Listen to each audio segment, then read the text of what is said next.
దేవదూతలు మనుషుల రూపంలో రారా? కానీ బైబిల్ ఏం చెప్తుందో చూడండి.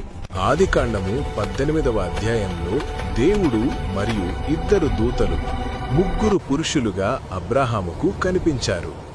వాళ్ళు కేవలం కనిపించటమే కాదు, అబ్రహాము వడ్డించిన మాంసం మరియు రొట్టెలను నిజంగా తిన్నారు.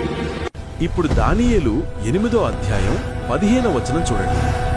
గాబ్రియేలు దూత అతని ముందుకు వచ్చినప్పుడు అతను మనుష్య రూపియై నిలిచెను అని బైబిల్ స్పష్టంగా రాసింది. అంతేకాదు, దానియేలు 9వ అధ్యాయం 21వ వచనంలో ఆ దూతను ఆ పురుషుడు అని సంబోధించారు. హెబ్రీ పత్రిక 13వ అధ్యాయం 2వ వచనం చదవండి.